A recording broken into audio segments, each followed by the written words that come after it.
entonces no vamos a poder, ese día no queremos perjudicarlo a él, digamos, como siempre hay un poco de bulla, los chicos hacen sus campañas, música, etcétera, perjudicarían el curso.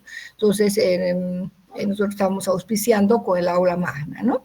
Para este curso. Bien, eso quería comentarles, chicos, y vamos entonces a compartir.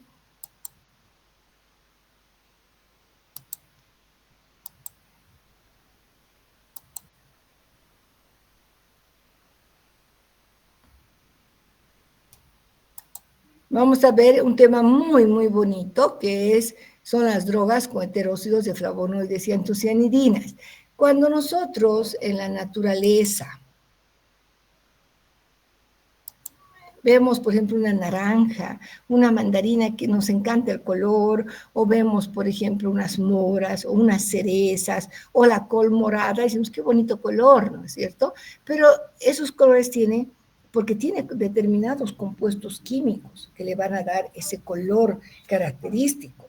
Entonces, los flavonoides y también las antocianidinas son pigmentos, ¿no? Son compuestos fenólicos, pero son compuestos de color, ¿no? Que le van a dar color a las frutas, hojas, flores, ¿no? Incluso hay flavonoides en raíces, ¿sí? Pero hay muy poco en raíces, por si acaso. Entonces vamos a compartir ya las diapositivas. No sé por qué no estoy pudiendo compartir, qué raro. No, ya voy a compartir, pero no estoy pudiendo presentar. A ver, qué raro. Voy a volver nuevamente.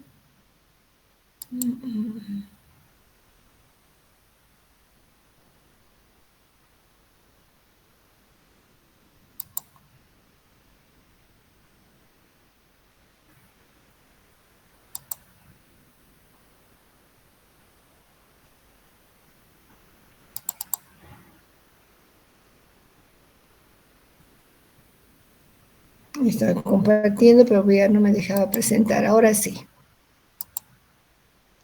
Bien, entonces el tema número 9 se trata de drogas con heteróxidos de flavonoides y antocianidinas. ¿Se acuerdan que les había indicado que a partir del tema 8 estábamos hablando de los heteróxidos, de aquellos compuestos que van a tener un componente azucarado y un componente no azucarado? El componente no azucarado se llama genina o aglicona, y dependiendo de la característica del componente no azucarado, entonces es el que dará el nombre al heterócido. En este caso tenemos los heterócidos de flavonoides, ¿ya? La anterior vez teníamos heterócidos de antraquinonas, ahora tenemos heterócidos de flavonoides, ¿ya? Muy bien, entonces, ¿cuál es la definición general de los flavonoides? Vamos a decir que los flavonoides son pigmentos vegetales de naturaleza fenólica, responsables de coloración de numerosas flores y también de algunos frutos, ¿no? Como les dije, vamos a encontrar en flores, vamos a encontrar en los cítricos, encontramos en los pimentones, encontramos en las coles, en las rosas rojas, rosas moradas, etc. Entonces vamos a encontrar una gran cantidad en diferentes fuentes vegetales, ¿ya?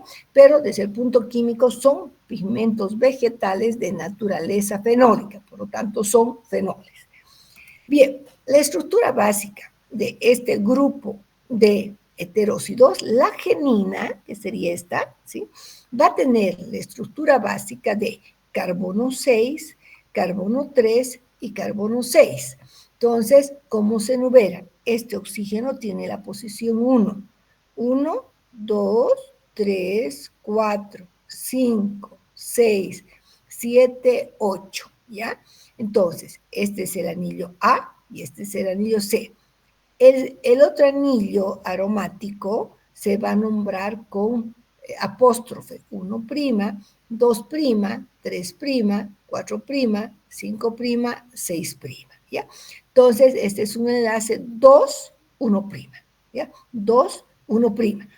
Esta es la estructura básica, entonces, de los flavonoides y también de las antocianidinas, ¿sí? De la estructura básica de este tipo de compuestos. Este es el esqueleto carbonado, ¿okay? Bueno, ¿qué ¿Cuál sería la clasificación y qué tipo de compuestos, así como teníamos, ¿se acuerdan? En las antraquinonas, derivados del antraceno, antronas, antraquinonas, antranoles, aquí vamos a tener flavonas, flavonoles, flavanonas, etcétera, ¿ya? Entonces, ¿cómo es la clasificación química? Vamos a tener diferentes compuestos. Los derivados de 2-fenilcromonas, como flavonas, flavonoles, flavanonas y las formas típicas. Tenemos como derivados de 2-fenilcromanos, miren, cromonas, cromanos. Y aquí tenemos a los flavanos, 3-flavanol, que corresponde también a los catecoles, o 3,4-flavandioles, ¿ya? Luego tenemos como tercer grupo a los derivados del ion flavilio, conocidos como flavilios. Este es un grupo especial, ¿ya? Que se los conoce como antocianos. Este grupo de los flavilios no son pigmentos de color amarillo ni naranja, más bien van a ser pigmentos de color rojo, morado, azul, ¿ya? Son un poco diferentes. Ya vamos a explicar por qué. Como otro grupo, tenemos las chalconas, menos abundantes. Son formas isómeras abiertas de las flavanonas. Y ahorita les voy a explicar cuáles son las flavanonas. Luego tenemos las auronas, relacionados a las flavonas, pero tienen un heterociclo pentagonal, ¿ya? Ahí tenemos las estructuras básicas. Esta es la estructura básica de un flavonoide, que ya hemos mencionado. Este es el esqueleto carbonado, carbono 6, carbono 3, carbono 6, ¿no es cierto? Que tenemos anillos aromáticos importantes. Entonces, hemos indicado a los derivados de 2-fenilcromonas y hemos hablado de las flavonas. Las flavonas, miren, esta es la estructura básica de una flavona, va a tener un carbonilo en el carbón 4. Esta es una flavona. Y fíjense que tenemos una insaturación en el anillo C. Las flavanonas, que son del mismo grupo, no tiene esta insaturación. Fíjense, no tiene la insaturación la flavanona. Entonces, esta es la diferencia entre una flavona y una flavanona, la insaturación. Ahora, cuando estas flavonas se unen a grupos oxidrilo en el carbón 3 o en el carbón 4, 5 o 6, entonces se llama flavonol. Si la flavanona va a tener grupos oxidrilo, se va a llamar flavanolol, ¿ya? Flavanolol. Estos dos corresponden al primer grupo, derivados de 2-fenilcromonas. El segundo grupo tenemos derivados de 2-fenilcromanos y tenemos como ejemplo el flavantresol. Miren, esta sería flavantresol, donde estamos viendo una característica, que son los flavanos, ¿ya? ¿Cuál será la diferencia entre la estructura básica de una flavona y un flavano? ¿Cuál sería? Aparte del grupo oxidrilo, ¿cuál será la característica básica o la diferencia básica?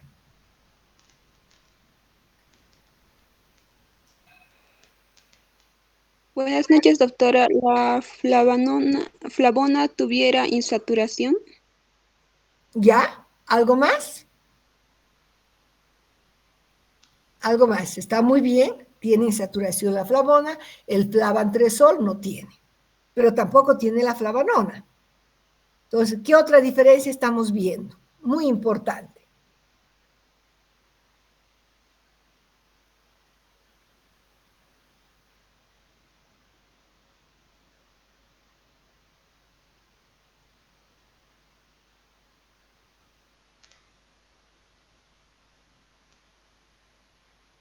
¿Qué otra diferencia tenemos?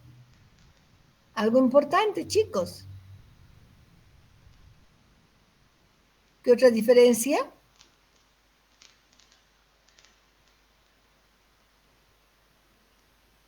¿Qué otra diferencia? Que los flavanos no tienen qué. No tienen qué.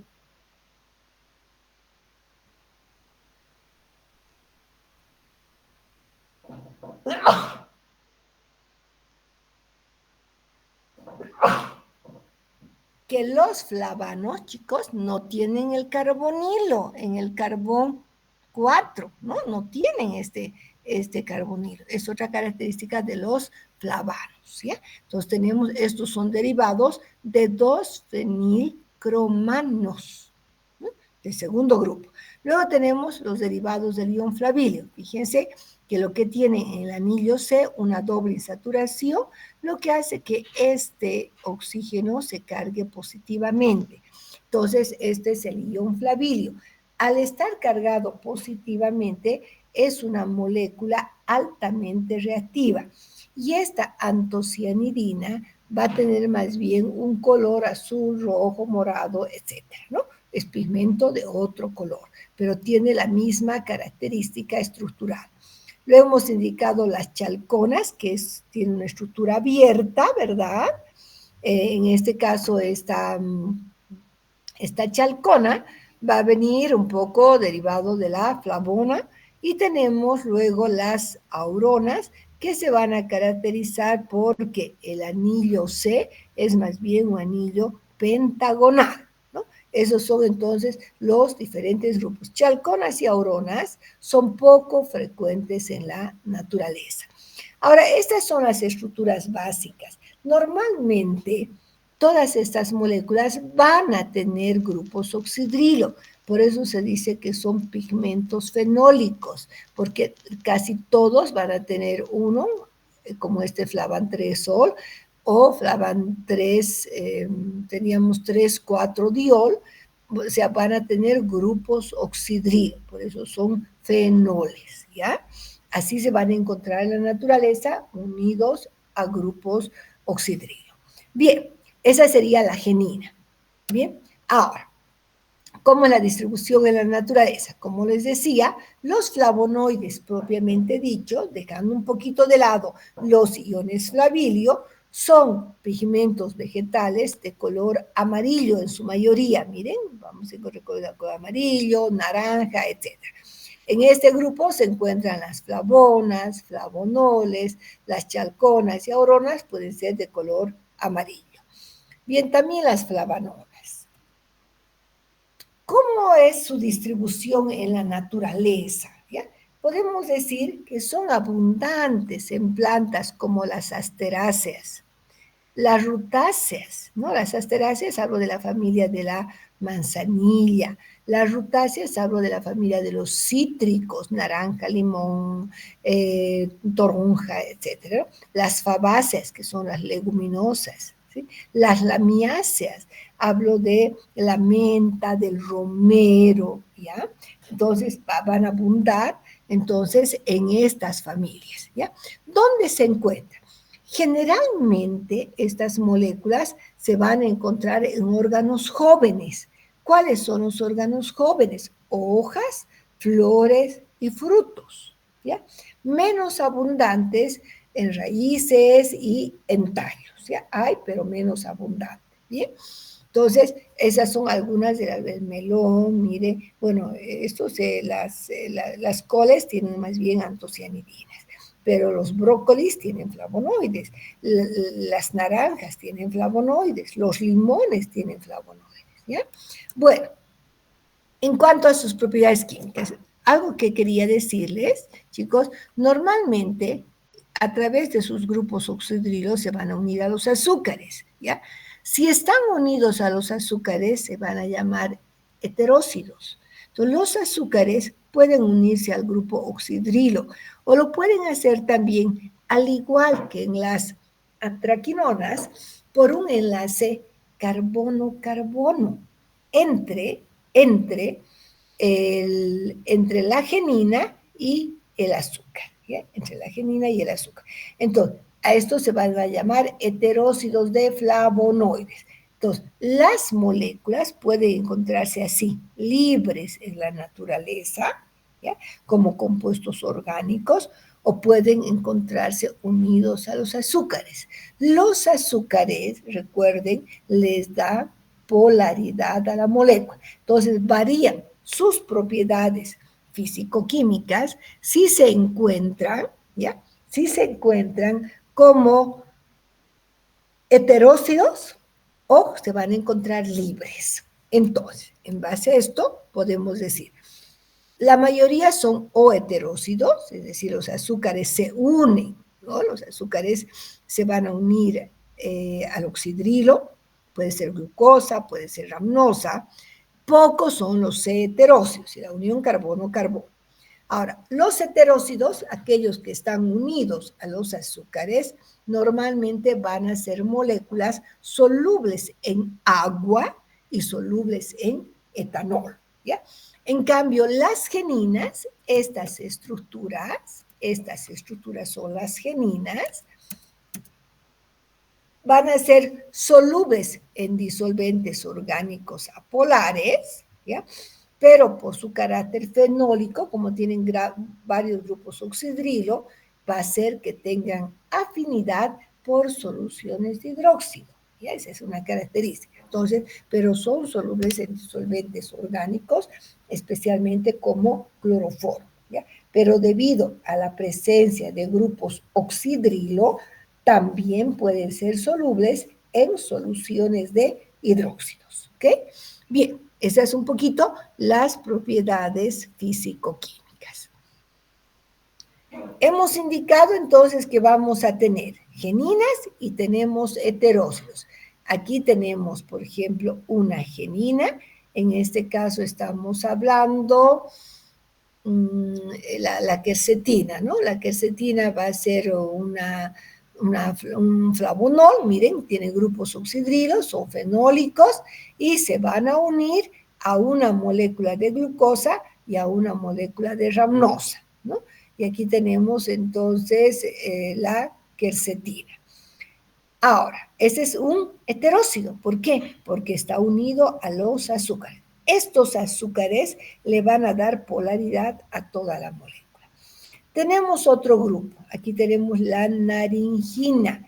La naringina es, miren, un flavanolol, porque es un derivado de la flavanona, pero tiene grupos oxidrilo, donde se va a unir a dos moléculas de glucosa. Entonces, aquí tenemos la naringina, que sería un heterócido. Esta naringina es soluble en etanol y en agua.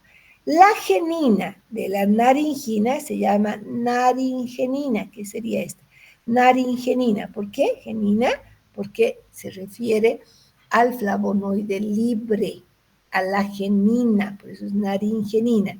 Y el heterócido se llama naringina, ¿sí? Con la terminación ina. ¿Por qué? Porque está unido a los azúcares. Este tipo de moléculas son solubles en solventes apolares y en agua. La naringenina, al ser un solvente, al ser una molécula orgánica, va a ser soluble en solventes orgánicos, pero debido a la presencia de grupos oxidrilo, también puede ser soluble en soluciones de hidróxido. Lo similar, disuelve lo similar. ¿Ya, chicos? Bien, ahora, ¿qué métodos de identificación se utilizan? Así como en el caso de las antraquinonas hemos visto como prueba universal la prueba de Bortrager, en el caso de los flavonoides, la prueba universal es la prueba de Shinoda, así se llama, ¿ya? Donde se va a utilizar magnesio y ácido clorhídrico.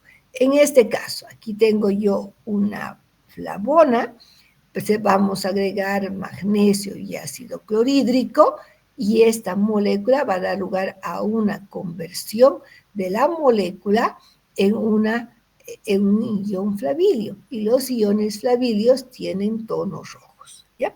Ahora, sin embargo, dependiendo del tipo de flavonoide, voy a tener colores diferentes en la reacción de Shinoda. Si me da un color amarillo a rojo, puede tratarse de flavonas y flavonoles.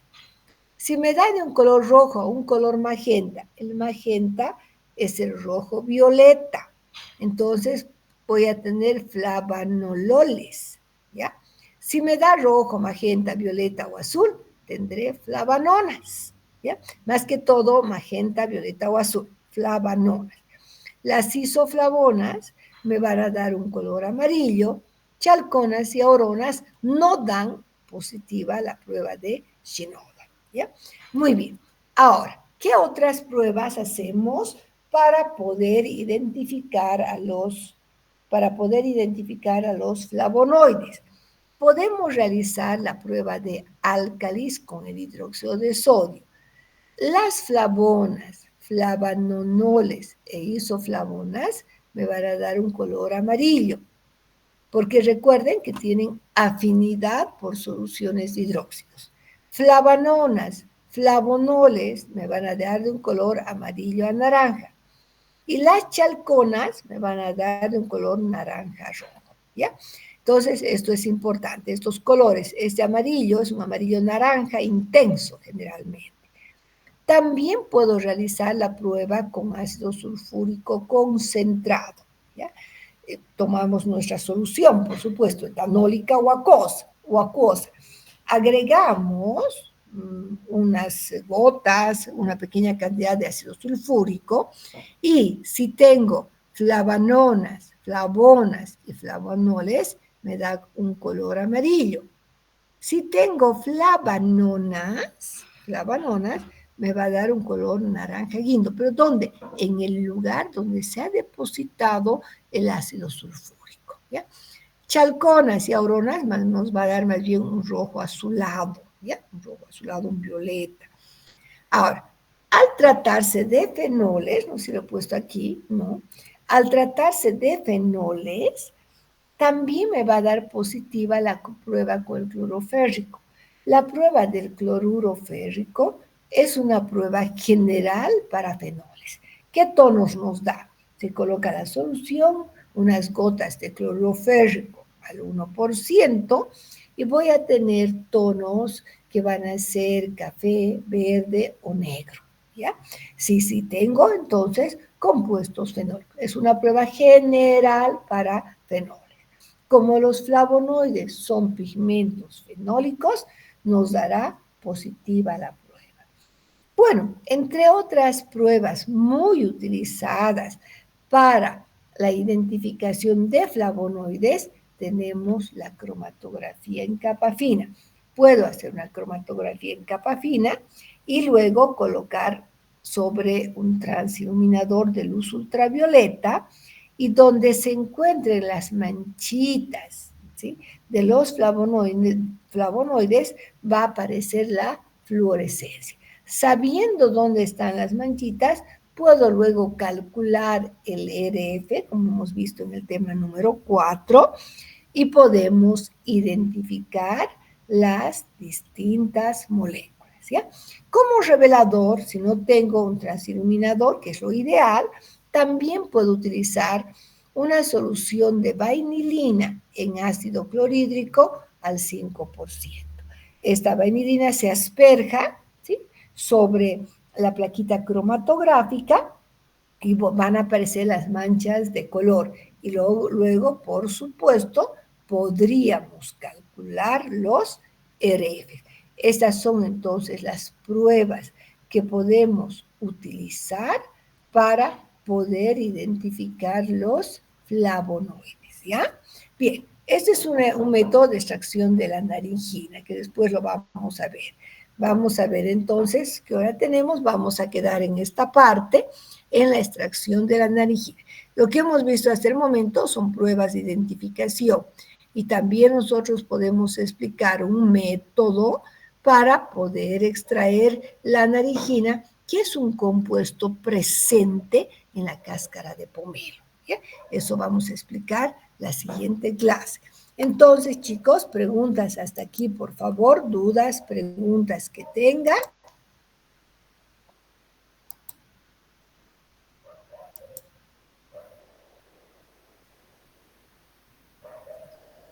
¿Ha quedado claro hasta aquí? ¿Quedó claro? Es un tema muy bonito, ¿no? Como ustedes ven en esta segundo parcial, mucha materia. ¿Ya? Entonces hay que ir estudiando con calma, vayan repasando, siempre porque hay muchos nombres, muchos principios activos, muchas pruebas químicas, y ustedes tienen que saber qué prueba química se realiza para cada una de las, para cada uno de los principios activos. ¿Ya? Eso sería. Bien, si no hay preguntas, vamos a quedar aquí y pues